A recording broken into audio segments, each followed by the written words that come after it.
The typical day in Mortal Kombat starts with me trying to get in as early as possible. Most of the other guys in the team work late into the night, and in the morning I can get a few uninterrupted hours to program in the character's moves and plan things out for the rest of the day. Well, he takes his hat off, basically throws it, sticks in the other guy's face. Then he kind of staggers there for a little while, falls back on his back. Legs are twitching, and Kung Lao comes there and he lifts his foot up, steps on the guy's stomach, the hat flies up, he grabs it, and goes into like a cool pose. Then, starting at about 9 or 10, most of the others start pouring in, and from that point on, the insanity begins. Hello, Steve. Hey. What's going on? Oh, that looks cool. Wow, did you do that all like last night or something? Yeah. I like that. I finished the Shang Tsung, cool. Whatever that is. Just trying to get the whipping right. It looks cool when it goes back in his chest. My main role on the team is background design. You have the very European Gothic flying buttress and the very Asian tower top. I made this single element, which I'm going to repeat. Right now you can see I've got textures on the model, but they're merely placeholder textures. And we got these hook swords. I don't know who's getting that, maybe Movado. Just a regular staff. And they're all taped up, so when we capture, we get the chop. The tonfa. The tonfa. The sai, of course you gotta have the sai. The regular broadsword. There's more laying around everywhere else. So. Welcome to Vogelland, where I'm doing Shang Tsung's fatality. I guess each time he hits, like, I think souls come out. You know, and go into Shang Tsung each time, or each time they go up in the air. I'm not quite sure how it's going to work. I just know what I have to do animation-wise. And Ed's going to say, okay, now the souls come out, and now they don't. Could you show me right where she makes impact, when she kicks him? Right here, you can stop. He doesn't. You don't even need him to do anything. Just don't even have him do any impact. This, if you can hand animate so she, you know, the impact repels her away. It's like a jerk like that, or we could do it in the game. Cyrex is gonna grind him up kind of like a blender. His doors are gonna open again, and body parts and blood and ripped up flesh is gonna come pouring out of his chest at the end.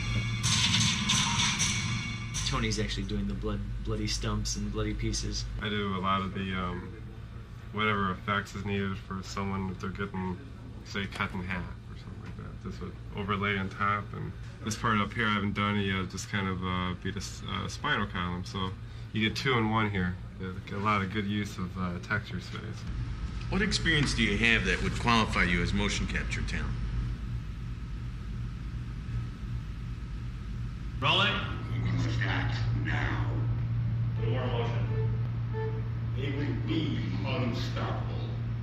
You must stop this deadly alliance. This was the acid bath. This is a concept drawing, and basically I wanted these statues here that had these churning bowls of acid inside it, and it's kind of like a Buddha, but demonized a little or something. It's a close-up, a head study. They would just gush out this vomit, this acid out of their mouth at the end of the round for a background fatality. It's tedious. I'm trying to limit your geometry and still try to get a lot of detail. Blah. And I don't think he should have these subtle things. It should be like, ah. Making a video game today is almost nothing like when we worked on the first Mortal Kombat in 1991. Mortal Kombat 1 had 1 programmer, 2 artists, and a sound designer. That's it. 4 guys. Whereas on Deadly Alliance, we have a team of over 50 people. We've been lucky enough to get some of the most talented people in the video game business. And on any given day, it's amazing how many different parts of the game are being worked on at the same time. A lot of what I do involves non-stop bouncing from office to office, checking out character and background designs, as well as all the technical hurdles we have to overcome. There's a lot of issues to deal with in producing this game for 3 systems simultaneously. So do you want, I mean, Tony said he thinks he could probably do all the characters in a day or 2 with 4 levels of damage. But Really? Yeah, just doing faces. You think you can do all characters in a day or two? I bet you I could. Oh, I would make cutting and it. pasting it? Yeah, I cut and Oh, paste okay. same scars and stuff. Doing a damage test. I did a beat up and tried doing a beat up version of Sub-Zero and Lee May. We're testing adding damage to players' faces. You can see a sample of the wounding on Sub-Zero and another character. Man, that looks like. If you want to see it the bad way, spin it around. Oh, is that? It's like a new texture map for Sub-Zero. Yeah. Yeah.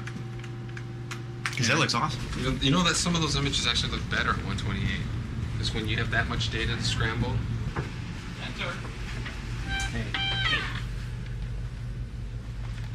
How's that coming? Right now, I can give you 3 levels. Check. There's Sonya's clean face. And this is level 1, just a few bruises and cuts. 2, I imagine, is the level that you're going to see the most in the game. And then 3 should be like just insane, just over the top. Just that's Looks the way good, though. Yeah, that's a way. No, I mean, I think it's cool enough that that it's worth the effort. You know. Brutal. Yeah. You want for lunch today? I think I need to eat.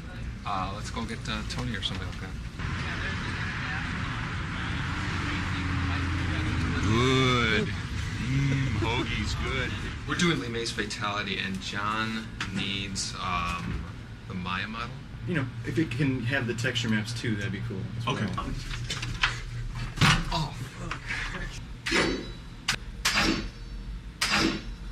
that's even the closest one.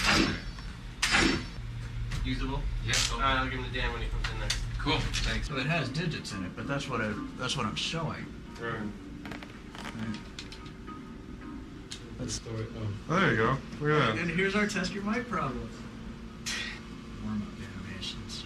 Go on, Jax. You can do it, Jax.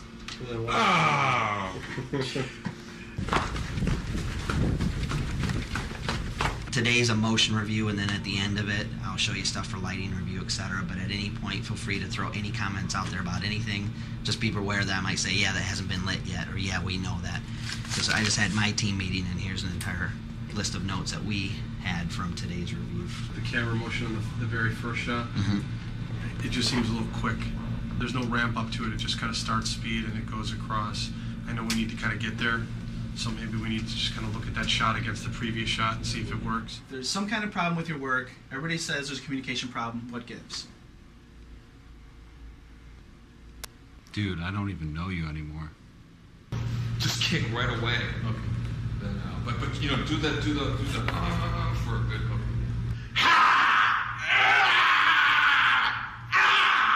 Carlos is the life of this game. This is, now that I've got alternate Shang Tsung, I'm going in on the details and adding stuff like his back emblem right now. And so whatever detail you see, you know, in terms of folds and wrinkles and stuff, is all in the texture. It'll hide a lot. Let's open up his eyes a little bit, and it'll show you. Basically, you can get a lot out of a few polys if you just weigh your vertices right. Okay, maybe you don't have to totally lunge out. Gotcha! I can't do this with these cameras.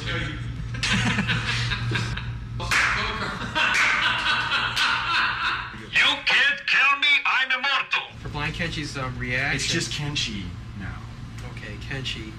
The loop does not match like where their starting heads are. Like, see his head right there? Mm-hmm. And then on the loop, look how far his head snaps back.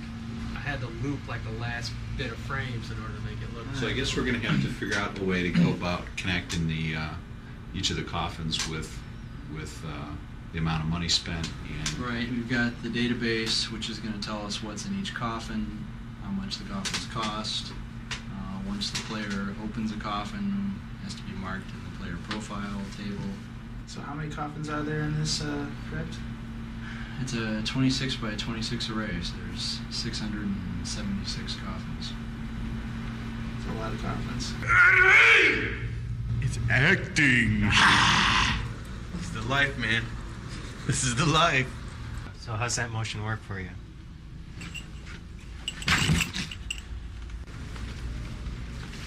Things move so fast during one of our typical days that before you know it, the whole day's just flown by. Usually by then we're pretty exhausted, but we know the whole process starts all over again the next day. See you tomorrow. It's 7 o'clock.